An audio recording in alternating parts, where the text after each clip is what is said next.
What if the only way to save your future was to marry a stranger? The city lights of Seoul stretch endlessly beneath the night sky, millions of windows flickering like restless stars. Somewhere among them, a woman stands in silence before a mirror. A white dress draped over her shoulders, her hands trembling as if the fabric itself might burn her skin. Her name is Ji Woo-han, and in less than an hour, she'll sign a marriage certificate with a man she's met only twice. Not for love, not for family, not even for money at least, not hers. The pen she holds is heavy, absurdly so, like it carries the weight of every unspoken promise she's never believed in. Across town, in a penthouse overlooking the Han River, another signature waits. Kong Min-seok, heir to a billion-dollar construction empire, leans against a glass wall, eyes fixed on the city below. He doesn't believe in love either, not after watching his father ruin his life chasing it. For him, marriage is a transaction, a means to an end. And tonight, he's about to close the most unusual deal of his life. Their paths were never meant to cross. Ji-woo was a part-time florist struggling to pay her mother's medical bills. Min-seok was a man whose name opened doors most people didn't even know existed. Yet fate tore something that feels uncomfortably like it had other plans. It began 6 weeks earlier, on a rain-soaked Tuesday. Ji-woo was running late for a delivery, a bouquet of white lilies meant for a corporate event. Her worn-out sneakers slapped against the wet pavement, rainwater splashing up the hem of her jeans. The traffic was brutal. The crosswalk lights seemed to mock her, and by the time she reached the glass doors of the Kong Corporation, her bouquet looked like it had survived a small storm which, technically, it had. She apologized breathlessly to the receptionist, who only frowned and pointed toward the elevator. Take it to the 34th floor. CEO Kong wants it personally delivered. Personally delivered. The phrase hung in her mind as she rode up, watching the numbers blink by like seconds, ticking toward something unknown. When the doors opened, she stepped into a world that smelled faintly of money and power-polished floors, silent assistants, the hum of success. Then the office door opened, and she met him. Kang Min-seok didn't smile. He didn't even look surprised to see a drenched woman holding crushed lilies in his doorway. His gaze was cold, unreadable, the kind that makes you straighten your spine without realizing it. "You're late," he said simply. She started to apologize again, but he raised a hand, studying the ruined flowers. "Most people would send replacements. They're still alive," she replied, surprising herself with the firmness in her voice. "Just a little weathered." For a fraction of a second, something flickered across his face, something like interest. That should have been the end of it. A small, forgettable encounter between two people who lived in entirely different worlds. But fate, once it stirs, rarely lets things rest. A week later, Ji-woo received a call. It wasn't from the florist shop or her landlord. It was from Kong Corporation. When she arrived, Min-seok was waiting, seated behind his massive desk like a man born to command silence. He didn't waste time on small talk. "I need a wife," he said. The air left her lungs. "Excuse me, it's temporary. 6 months. It's complicated." He slid a folder across the desk. Inside she found a contract, pages of clauses and signatures and neatly typed promises. He explained it like a business proposal. His father's will required him to marry before inheriting the company, but he had no interest in romance, no patience for pretense. A fake marriage, on paper, would satisfy the requirement. "And you're offering this to me?" she asked, voice unsteady. "You're ordinary," he replied, not cruelly, but as if it were a fact. "No scandals, no history. You'd be easy to keep out of the headlines." She should have walked out. She should have laughed, or cursed, or told him that love wasn't a commodity you could rent for convenience. But then he mentioned the pamata, sum large enough to cover her mother's hospital treatments, and more. When desperation meets opportunity, logic has little room to argue. By the end of that week, the contract was signed. A date was set. On paper it was perfect. 6 months of pretending, a polite distance between them, and an ironclad promise that neither would fall in love. Reality, of course, is never that neat. Their wedding was held quietly at a private courthouse, no guests, no photographers, just the echo of footsteps and the scratch of pens. When the officiant pronounced them husband and wife, Ji-woo's heart didn't flutter. It just beat faster, like it was bracing for something it couldn't name. For the first few weeks, they lived as strangers under one roof. The penthouse was vast, cold, the kind of place where even silence echoed. Min-seok worked late, spoke little, and kept his emotions locked away like a vault. Ji-woo filled the emptiness with routine, watering plants that didn't need her, making tea for a man who never drank it. But slowly, small fractures began to appear in the wall between them. One night, she found him asleep at his desk, a half-empty glass beside a stack of unfinished reports. The city lights painted soft lines across his face, and for the first time, he didn't look untouchable. She placed a blanket over his shoulders and turned to leave, but his hand caught hers, instinctively, unconsciously. Neither of them spoke. But in that fragile silence, something shifted. Days later, he surprised her. It was raining again, like it always seemed to when their story turned. She returned from the hospital to find the kitchen filled with flowers. Not roses or orchids, but lilies, white, perfect, untouched by weather. "I remembered," he said simply. She wanted to tell herself it meant nothing, that he was just maintaining appearances, but her heart disagreed. Rumors began to swirl in the company. Photos of them together, whispers of affection. The world saw what they were meant to pretend, and the more they acted, the harder it became to tell which smiles were fake and which weren't. Ji-woo tried to keep her distance. After all, the contract had rules. No emotional involvement, no expectations, no future beyond 6 months. But love, once it finds a crack, grows like ivy through stone. Then came the night everything changed. A company gala, dozens of cameras, Min Seok in a black tuxedo that seemed made for him, Ji-woo in a silver gown that caught every flicker of light. They were supposed to arrive together, to keep up appearances. But when she stepped onto the carpet, flashbulbs erupted, reporters shouting questions she couldn't answer. Min Seok reached for her hand, a simple gesture. But in that moment, under the bright, unforgiving lights, his touch wasn't for show. It was grounding, protective, real. That night, as the party faded and the city slept, Ji-woo found herself on the balcony, staring out at the endless dark. He joined her, silent for a while, then spoke softly. "You don't have to keep pretending when it's just us." The words lingered, heavier than any contract. But love, especially the kind born in impossible circumstances, doesn't come without a cost. Soon after, Ji-woo overheard a conversation, one she wasn't meant to hear. His father's lawyers, a discussion about annulment papers already being prepared, the inheritance secured, the marriage no longer necessary. She stood there, her world collapsing soundlessly around her, realizing that maybe she was the only one who had forgotten it was all supposed to be fake. When Min Seok returned that night, he found the apartment empty except for a vase of lilies wilting quietly on the table, and a single folded note beside them. It read only 3 words. "I kept my promise." The city outside went on as if nothing had changed, but in that silence, something far deeper had begun to unravel. Because for the first time in his life, Kong Min Seok, who never believed in love, felt what it was like to lose it. And somewhere across town, Ji-woo boarded a late-night train heading nowhere in particular. Her reflection in the glass barely holding together. She told herself it was better this way, that love born from lies couldn't possibly survive. But as the train disappeared into the tunnel, a message lit up her phone screen, one she didn't expect, one that would change everything she thought she knew about the contract, about him, about fate itself. And that message was only 4 words long. "Don't sign the papers." The screen went black. Outside, the city kept breathing, unaware that 2 hearts once bound by ink were now bound by something much harder to escape. Because some contracts aren't written to end. Some are written to begin. And this one, it had only just started. The phone screen glowed faintly in Ji-woo's hands, its light trembling with the rhythm of the train's motion. "Don't sign the papers." 4 words, but they burned through the fog of her exhaustion, igniting something she had buried deep beneath pride and heartbreak. The train rocked gently as it curved along the Han River, the city's reflection shattering across the dark water. Her reflection looked pale for a woman who had promised herself not to fall, and yet somehow had. Ji-woo stared at the message again, her pulse thudding in her ears. It was from Min Seok's private number, the same one he had used only for emergencies, for appearances. But this didn't sound like business. She typed, deleted, typed again. Why now? No reply. Outside, the rain began to fall softly at first, then harder, streaking across the glass like restless tears. She leaned her head back, closing her eyes. Every instinct told her to delete the message, to let him go, to walk away from a story that was never meant to belong to her. But the heart doesn't reason, it remembers. The touch of his hand on that gala night, the way his voice softened when he said her name. Those things weren't written into any contract. When the train reached its last stop, Ji-woo didn't know where she was going, only that she wasn't ready to stop. She stepped into the cold night air, the rain soaking through her coat. Somewhere far away, in a glass tower overlooking the city, Min Seok was staring at the same storm. He hadn't meant to send that message. He'd written it out of impulse, out of panic, when he realized the lawyers were moving faster than he expected. The annulment papers, his father's final requirement, had already been drafted. His plan had been to end things cleanly, quietly. Ji-woo would be free. He would inherit the company, and life would return to the sterile order he understood. But something had changed. The moment he saw that empty apartment, the lilies wilting on the table, he felt a hollow ache that success couldn't fill. For the first time, he understood the cost of what he'd built, an empire made of glass, and himself trapped inside it. Min Seok sat in his car, rain tracing silver threads across the windshield. His driver waited in silence, sensing the storm inside his boss was louder than the one outside. Finally, Min Seok spoke. Find her. He didn't say how. He didn't even know what he'd do if he saw her again. But he knew one thing with absolute certainty. He couldn't let her disappear, not yet.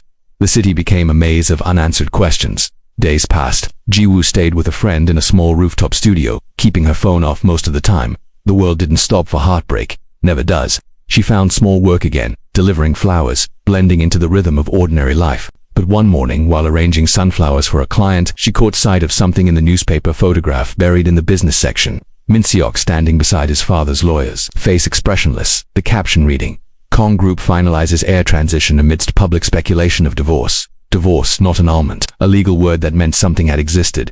She didn't understand what he was doing. Maybe it was a ploy to protect his image, maybe it was guilt, or maybe she couldn't finish that thought. Hope was a dangerous thing. That night, she returned to the small apartment rooftop, the city stretching below like a restless sea. She closed her eyes and whispered to the wind, "Why can't you just let me forget?" Below, car lights blurred into rivers of gold. Somewhere among them, a black sedan slowed to a stop. Min Seok stepped out, his coat billowing in the wind. He didn't know if she'd be there, but some quiet, invisible thread pulled him toward that place. When she turned, their eyes met across the rain. Neither spoke for a moment. The world seemed to hold its breath. "You shouldn't have come," she said quietly. "I had to," he replied. His voice was raw, stripped of the cold precision she'd once hated. "Jiwoo, the annulment was never filed. I stopped it." She laughed softly, but it wasn't joy. "Does that make any difference? It was never real." "Min Seok, we both know that." He stepped closer, rain dripping from his hair, his eyes locked on hers. "It wasn't supposed to be real. That's what terrifies me." Something inside her faltered. His words weren't calculated. They weren't part of a deal. They were ...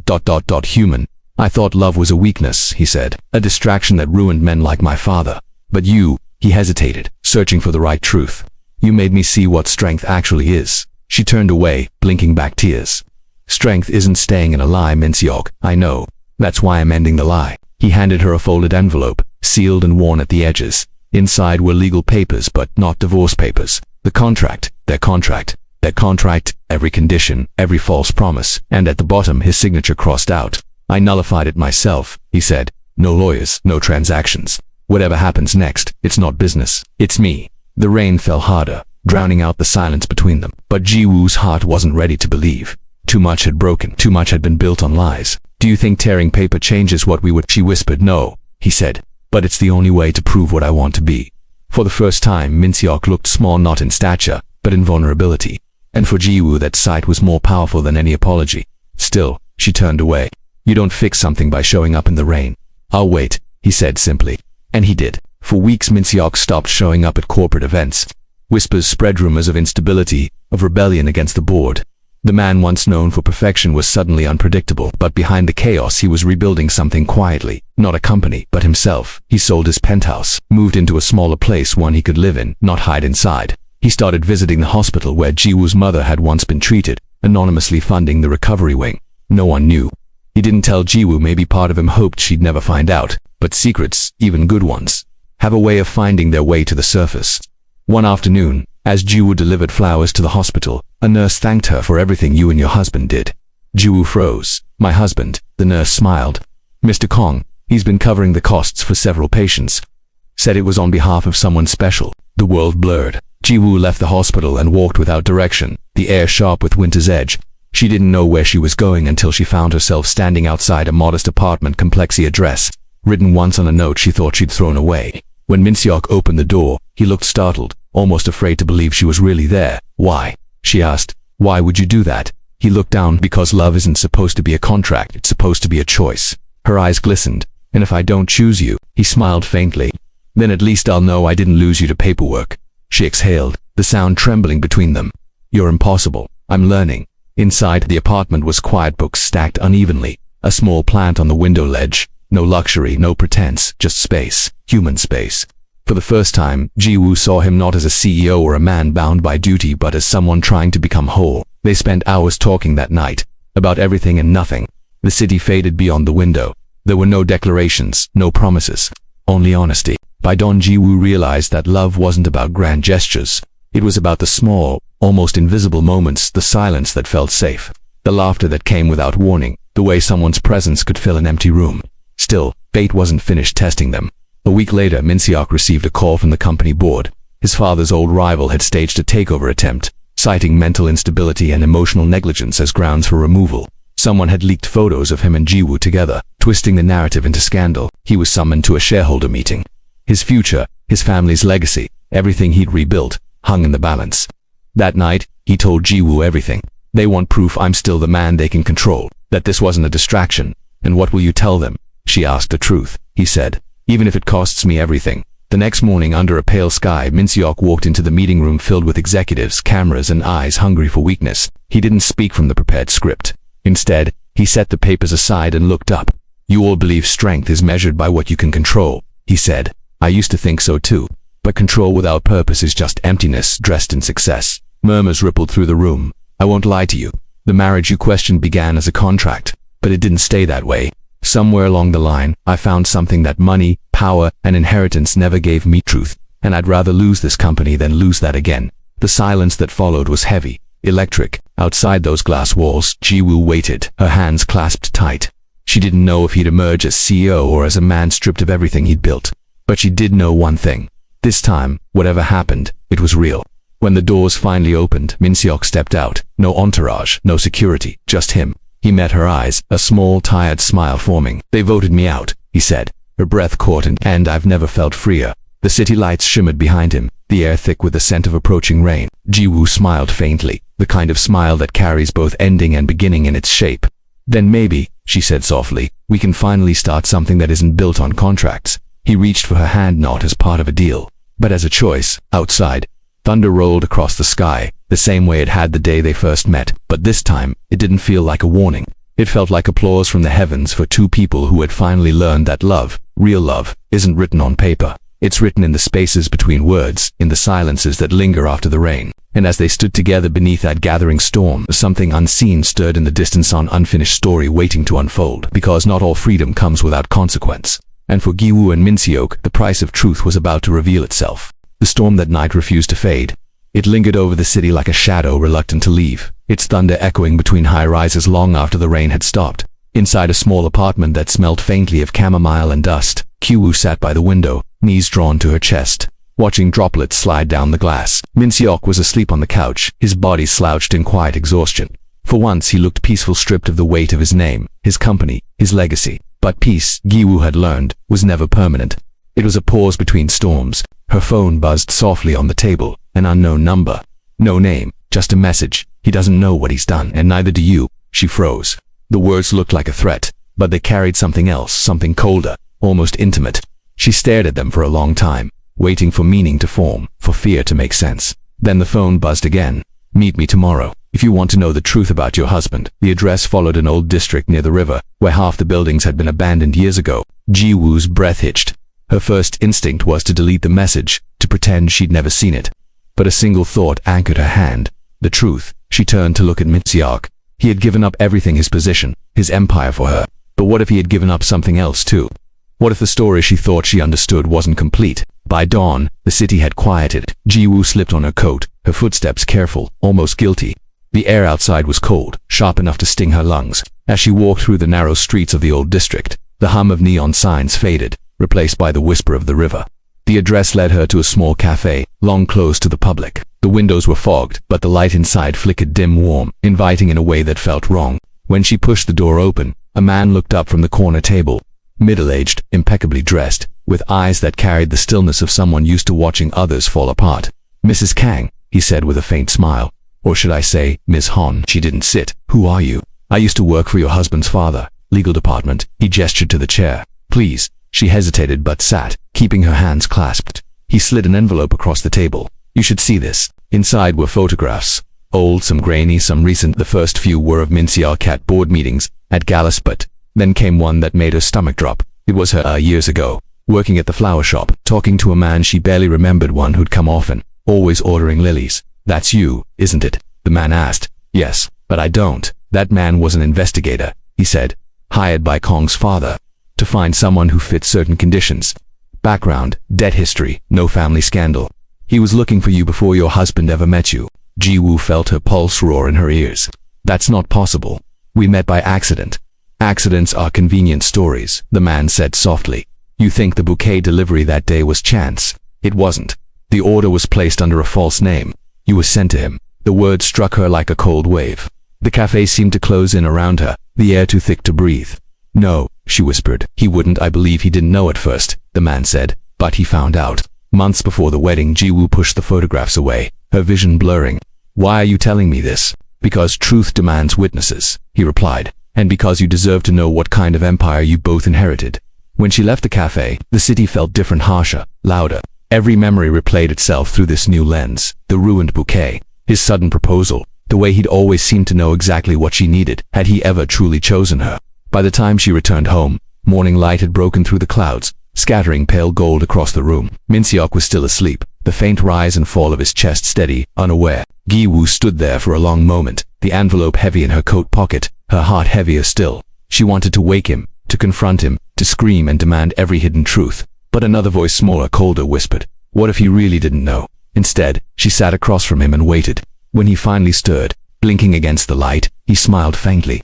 You're up early. She studied him, the lines around his eyes, the quiet weariness that hadn't been there before. Min Seok, she said softly, why did you choose me? He frowned slightly, sitting up. What do you mean? Was it really an accident? The question hung in the air. She saw the confusion flicker across his face. Then something else feared. Where did you hear that? Her heart sank. So it's true. He stood, running a hand through his hair. Ji-woo, listen. It's not what you think. Then tell me what it is. He hesitated, searching for words. My father, he had a plan. I didn't know at first. He wanted someone ordinary. Someone who wouldn't threaten the company, who could be controlled. When I realized you were chosen, you stayed quiet. She finished for him. I was going to tell you, he said desperately, but by then, I didn't care how it started. I just wanted what? To keep pretending. His silence was answer enough. Gi-woo stepped back, the distance between them widening like a wound. Do you know what it feels like to question every moment you thought was real? He looked at her, pain flickering behind his eyes. Every day for a moment, neither moved. The world seemed to shrink to the space between their heartbeats. Then Gi-woo turned toward the door. I can't do this, she said quietly. Not again, Ji-woo, but the door closed behind her before he could finish. She walked without direction, her thoughts spiraling. The city around her, blurred faces, voices, colors merging into noise. Every step felt heavier than the last. By the time she reached the riverbank, the sun had started to set, its reflection turning the water into a sheet of fire. She sat on a bench, the cold metal seeping through her coat. Somewhere nearby, children laughed, unaware of the weight adults carry when truth begins to rot love from the inside. Was their love ever real? Or had it been a beautifully constructed illusion, a story written by someone else, and she just played her part too well? A familiar voice broke her thoughts. You came back here. She turned. It was the man from the cafe, his expression unreadable. I told you not to follow me. I didn't. You did this on your own, he said, sitting beside her. You want to hate him, but you can't, because deep down you know he's not the villain. Then who is? She asked bitterly. The man who made the rules, he said, and the world that rewards people for following them. She stared at the water. His father. The man nodded slowly. The elder Kong controlled everything. Even now, his name still dictates what happens inside those walls. And the board, his old allies. They're not done with your husband. They're planning something bigger. Ji-woo looked at him sharply. What do you mean? He handed her a USB drive. Evidence, transactions, internal documents, recordings. They proved that the company's new leadership, those who ousted Min Seok, are preparing to dismantle what's left of his shares. They'll destroy his reputation to make it permanent. Why give this to me? Because you're the only one he trusts enough to save him, and the only one he can't see coming. Before she could reply, he stood and disappeared into the crowd, leaving her alone with the small, lifeless device in her hand. That night, Ji-woo returned to the apartment. It was dark, quiet. Min Seok wasn't there. On the counter sat a single note. I'm going to finish what my father started, and end it my way. Don't look for me. She stared at the note, her heartbeat rising. The USB burned in her palm. Outside, sirens wailed in the distance, echoing through the empty streets. The storm had passed, but something darker was coming, silent and deliberate. Gi-woo opened the laptop, her fingers trembling as she plugged in the drive. The screen flickered, files opening one by one, financial records, hidden accounts, private recordings. Then she froze at a folder titled Inheritance. Inside was a single video. When she pressed play, an older voice filled the room, the deep commanding tone she recognized from every portrait of Kong Sr. If my son defies my will, he'll lose everything. But if he falls in love, truly, without knowing he was chosen, then perhaps he deserves to keep it.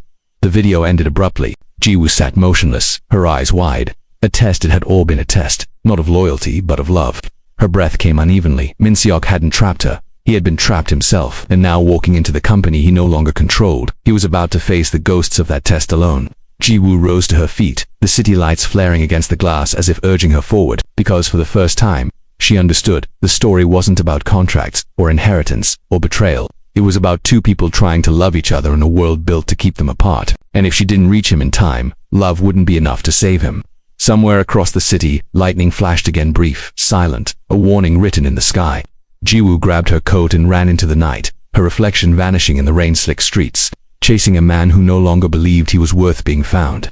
And beneath the thunder, faint but certain, came a new question that would haunt everything that followed. Was love ever meant to be free, or was it always another kind of contract waiting to be signed? Rain clung to the streets like a second skin, wrapping the city in a slick silver sheen. Giwu ran through it, breath sharp and uneven, her footsteps echoing against the hollow rhythm of midnight traffic. The USB drive in her pocket felt heavier than stone, like a heartbeat she couldn't control. Each streetlight flickered past her like a pulse of memory faces, words, lies all colliding into a single, desperate truth. Min-seok was walking straight into a trap. The board meeting was scheduled at dawn, an emergency session under the guise of a strategic realignment, but she had seen the documents, the signatures already in motion. This wasn't business, it was an execution. As she reached the edge of the financial district, the skyline loomed above Hertel, glass towers reflecting nothing but the rain. Kong Corporation's headquarters stood in the center, dark except for the faint glow on the upper floors. The empire he'd built was now the cage closing in around him. Giwu stopped across the street, chest heaving. Her phone buzzed. It was an unknown number again. She hesitated before answering. "Don't go inside," the voice said. It was the same man from the cafe. His tone was calmer now, almost resigned. "You don't understand what's happening up there. Then tell me," she snapped. "You think you're saving him, but the people he's facing aren't just board members. They're the ones who wrote the system that made you both. They'll burn you with him if you interfere." "I don't care," she said. "If he falls, I fall too." The line went silent. Then, quietly, "Then, at least go knowing what you're walking into." The inheritance wasn't just a test, it was leverage. The files on that drive, his father wasn't testing love. He was documenting it, recording it. From the moment you met, every word, every gesture, every confession was archived. Her heart stopped. "What do you mean recorded?" "There are surveillance logs," he said. "Hidden cameras, conversations transcribed." He thought love could be proven quantified. You two were the experiment. The call ended before she could respond. Jiwoo stood in the rain, numb. The world blurred, sound folding into itself. Every private moment, every whisper in the dark, every tear shed in silence had been watched, catalogued, stored like data in a lab, and Min-seok didn't know. The knowledge hit her with a cruel kind of irony. His entire life had been built on control, yet he had never been in control of anything, not even love. She crossed the street and entered the building. The security guards didn't stop her. Most of them recognized her still as the CEO's wife. The elevators were empty, their mirrored walls catching her reflection in fragments. As she rose, floor after floor fell away beneath her, the city shrinking into a blur of lights and rain. When the doors opened, the sound of raised voices cut through the quiet hum of the building. She followed it down the corridor until she reached the glass conference room. Inside, Min-seok stood at the far end of a long table, his posture rigid, his expression unreadable. Around him sat the board members, men and women dressed in shadows, their eyes gleaming like knives in the dim light. "You've made your position clear, Mr. Kang," one of them said. "But your resignation is not enough. The media will have questions. Investors will panic. We need accountability, transparency." Min-seok's voice was steady. "You mean someone to blame?" Another man leaned forward. "You built this company on deception. A fake marriage, misappropriation of shareholder trust. If you think you can just walk away." "I don't think," Min-seok said quietly. "I know." He reached into his coat pocket and placed a small envelope on the table. "My final statement. Publish it. It includes everything, the truth, not the version you'll sell to the press." "Careful," one of the older directors said. "If you go public, you'll destroy what's left of your family's name." Min-seok looked up, his gaze colder than the rain outside. It was never a family name, it was a brand. The room fell silent. Jiwoo stood just outside the doorway, her pulse pounding. She wanted to rush in, to tell him everything she'd learned, but something in his posture stopped her. He wasn't broken, he was surrendering. Then she saw it on the table near his hand, a small digital recorder. Red light blinking, recording. Her stomach turned. He was leaving a message, not for them, for her. She pressed a hand to the glass, whispering under her breath, "Don't do this," but he couldn't hear her. One of the board members slid a folder toward him. "You think this is noble, but it's pathetic. You've let emotion destroy your judgment. You let her destroy it." Giwoo flinched. Min-seok didn't move. "You mistake emotion for weakness, but at least emotion is real. It's more than I can say for the rest of you." Laughter broke across the room, dry, dismissive. "Then tell me," another said, "was she real to you, Min-seok, or just part of your father's little game?" The words hit harder than any weapon. Min-seok froze. He looked down, then back at them, his voice low. "She was the only real thing I ever had." The laughter stopped. For a second, even the rain seemed to pause. Giwoo felt her throat tighten, tears burning behind her eyes.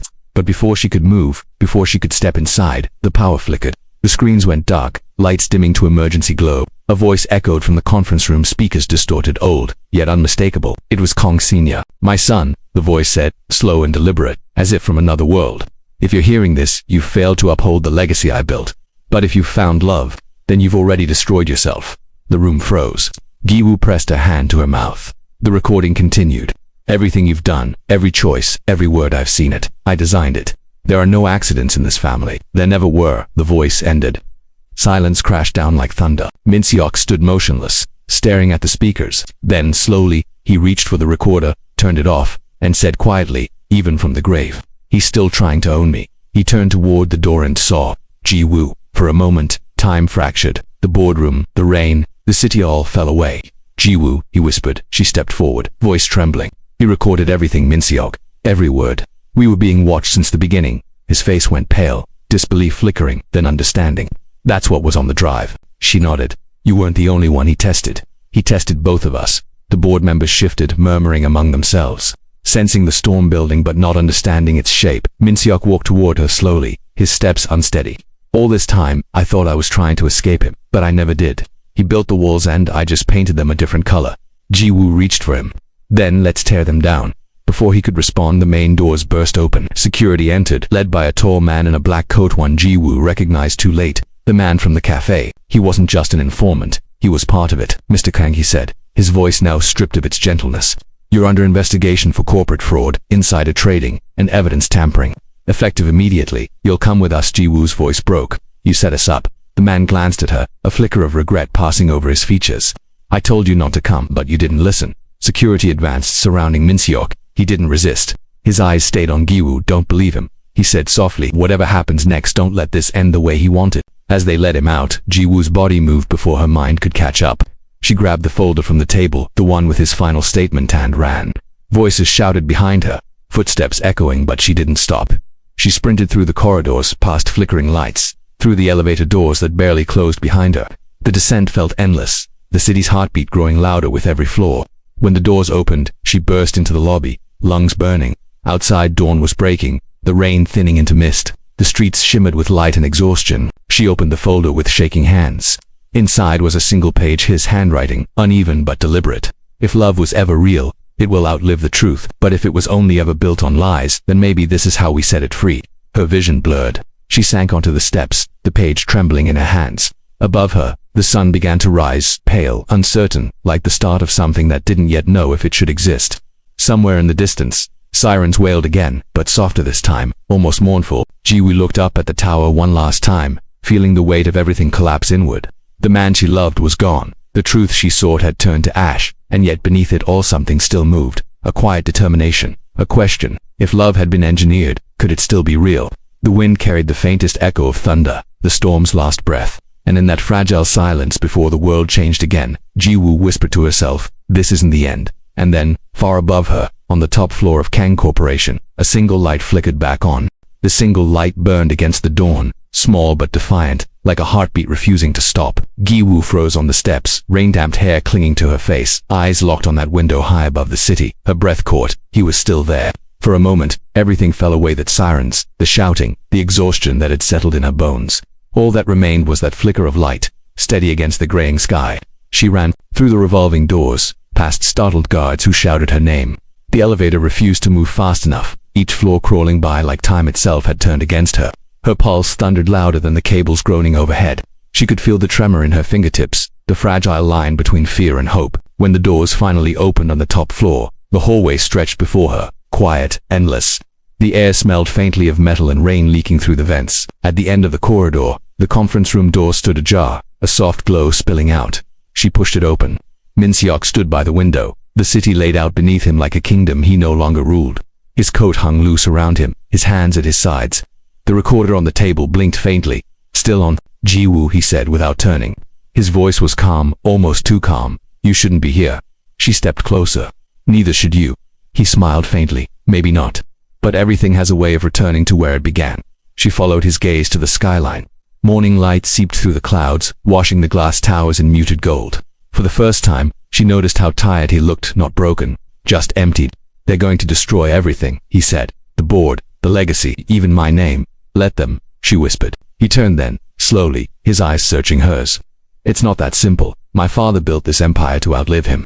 Every lie, every control mechanism, every contract, he designed it to make sure no one could escape, not even me, not even you." Jiwoo stepped forward until she was close enough to see the rain drying on his skin. Then burn it, she said. Let it die with him. You don't owe this city your life. He looked down at the recorder, the red light blinking between them. He made me believe that love was just another form of debt, that if I could calculate it, I could control it. His eyes lifted, wet with something raw. But you ruined that equation. Her throat tightened, then stopped calculating. For a moment, the world stilled. The hum of electricity, the distant sounds of traffic, the faint tap of rain on glass all faded into the silence between their breaths. Min-seok reached into his pocket and pulled out a small flash drive. This is everything, he said. Every file, every recording, proof of what he did to us. She stared at it, her heart racing. Then we expose it. He shook his head. You don't understand. If this goes public, it won't just destroy the board. It'll destroy thousands of people tied to this company in essence once. Every investor, every employee who trusted this brand. It'll collapse everything. Then what are you going to do? He exhaled slowly, a tremor in the sound.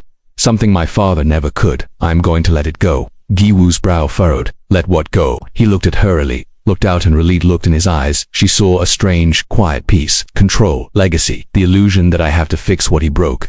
Maybe the only way to kill his empire is to stop trying to save it. He walked toward the table, the recorder blinking steadily. He picked it up, turned it in his hand, and pressed playback. The room filled with voices, their voices, laughter, whispered arguments, confessions.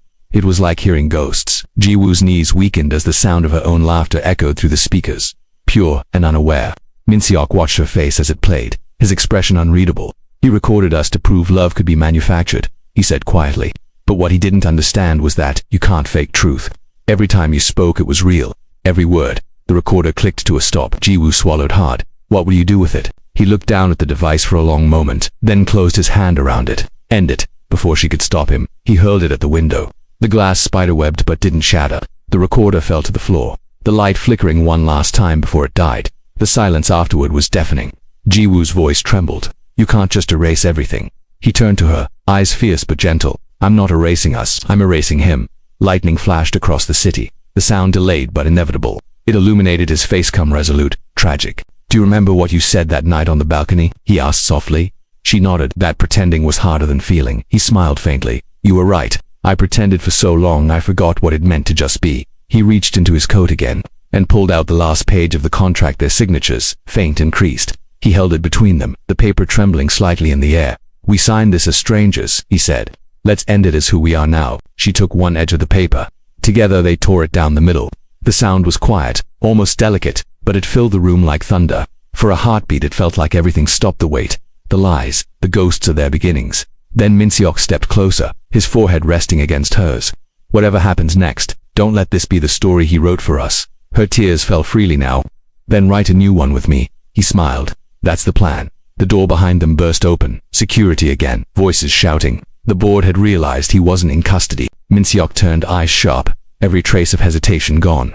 Go, he said. I'm not leaving you. He caught her shoulders. Jiwoo, listen. The files, the evidence, it's not gone. It's on the building's central servers. I left a fail-safe. You can expose him on your terms. But you have to leave now. Not without you. He hesitated. Then he kissed her soft, desperate. A promise wrapped in goodbye. When he pulled back, his voice broke. You're my truth, Jiwoo. That's all I ever wanted to know. He turned toward the computers. Fingers flying across the keyboard, the screens flared to life. Lines of code cascading. Access protocols overriding. Jiwoo realized what he was doing. Min-seok, no. He looked back at her. It's the only way. Once it's done, the system collapses. Every file, every recon. He can't control anyone anymore. But you'll. He smiled sadly. I'll be free to. The alarms started to scream, shrill, urgent, final. The power grid shuddered. Jiwoo felt the ground vibrate beneath her feet. She took a step forward, but a guard pulled her back, dragging her toward the exit as smoke began to curl from the server panels. Min-seok, she screamed. He looked at her one last time, framed by light and chaos. A man finally unchained from everything that had ever owned him. Live, he mouthed. And then the servers exploded. The sound tore through the floor, through the glass, through her. The guards shielded her, forcing her out the door as fire rolled across the room like a wave. She didn't hear her own scream over the collapse. When she stumbled into the rain outside, the tower was burning from within, flames dancing behind the windows, shards of light breaking free into the morning air. The building that once stood as a monument to power now looked like it was finally exhaling after years of holding its breath. Jiwoo fell to her knees on the pavement, the folder still clutched in her hand. The last thing she'd ever said to him echoed in her mind. Then write a new one with me. She didn't know how long she sat there. The world blurred, sirens, smoke, shouts, all distant, unreal. Eventually someone touched her shoulder. A firefighter stood streaked across his face. "Ma'am," he said softly, "we found something in the office, a hard drive, burned but partially intact." He handed it to her. Charred edges, the same flash drive. Giwoo cradled it like it was something living. Later, when she watched the building collapse into smoke, she realized the strange stillness inside her wasn't despair. It was the quiet that comes after the storm, the kind that carries both ending and beginning. The city would rebuild. The company would fracture. The name Kong would fade from the skyline. But somewhere, beneath the ruin and ash, truth had survived. Not in files, not in records, but in memory. In the way his hand had felt against hers.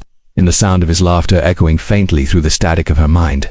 In love that had been designed to fail but refused to die. She closed her eyes, whispering to the wind, "I'll live." And for a heartbeat, just one, she thought she heard him whisper back. When she opened her eyes, the sun had broken through the clouds, scattering light across the river. The reflection shimmered like gold. The air smelled of smoke and rain and possibility. Giwoo rose to her feet, the flash drive still in her hand. There were pieces of truth left to tell, stories to rebuild, a future to rewrite. And as she walked away from the ruins of the empire that once defined them, the faintest glimmer of warmth lingered behind her like a memory refusing to fade. Above her, the last plume of smoke curled into the morning sky, forming a shape almost human before dissolving into the light.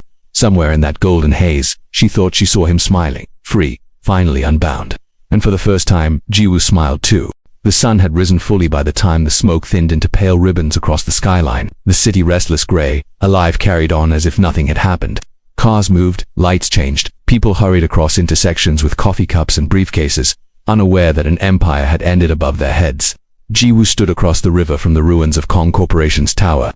The structure was still standing, but hollowed, blackened along its edges, as though the fire had eaten its history but left the skeleton intact. The air was heavy with the scent of wet ash and metal, a faint echo of something once grand, now surrendering to quiet. In her hands, the flash drive felt warm from her grip. She hadn't opened it yet. She wasn't sure she wanted to. A seagull landed on the railing beside her, feathers ruffled by the breeze. It tilted its head, watching her as if waiting for something. She almost smiled. "You shouldn't be here either," she whispered. The bird blinked, then lifted off, disappearing into the sunlight. The world was trying to move on. She stayed by the river until the wind changed direction, carrying the faintest trace of rain and smoke toward the east. When she finally turned away, her reflection followed her on the water, tired, fragile, but somehow lighter. That afternoon she went to the small apartment she'd lived in before everything began. The door still creaked the same way.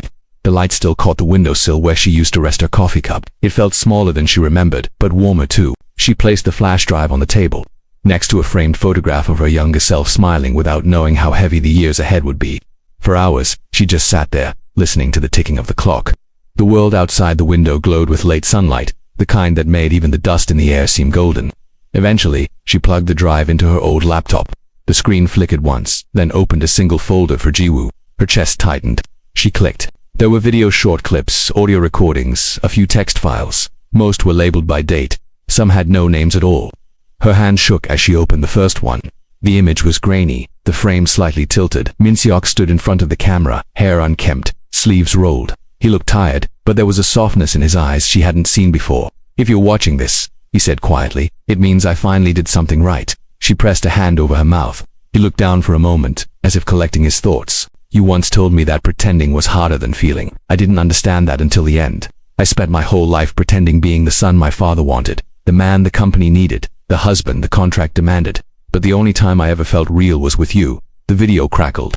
Outside his window, the city lights blurred into bokeh patterns of gold and blue. "I used to think love was supposed to save me, that it would fix what I'd broken or fill what was missing. But maybe love doesn't save us. Maybe it just shows us who we are when everything else burns away." The words hung in the air long after the screen went dark. Giwoo leaned back, closing her eyes. His voice lingered low, steady, unfinished. She clicked the next file. It was just audio this time. She heard their laughter, the kind that came late at night when the world was asleep. The sound of glass clinking, then her own voice saying something she didn't remember, soft and unguarded. "If we weren't pretending, would you still choose me?" A pause, then his voice, quiet, sincere. "I think I already did." Tears blurred the screen. She listened to each file, some no more than seconds long, others full of silence that spoke louder than any word. By the time she reached the last recording, night had fallen. The city outside shimmered in reflection across her window, and she could see herself older, different, yet somehow still waiting for an answer. The final clip opened with a faint hum. He was sitting in the dark, just his silhouette visible. His voice was almost a whisper. "People say love is a promise," he said, "but maybe it's not. Maybe it's a choice you keep making, even when it stops being easy." even when you have every reason to walk away. That's what makes it real, not the words, not the papers, just the choosing. He looked straight into the camera then, and for a heartbeat, she felt as though he could still see her. "If there's a life after this," he said, "and if somehow we find each other again, I hope we don't recognize each other right away. I hope we have to fall in love all over again, without contracts, without fear, just truth." The video ended. The silence that followed was deep and tender, like the hush that falls after a long storm. Gi-woo didn't cry this time. She just sat there, eyes closed, letting the weight of his words sink through her like light filtering through water.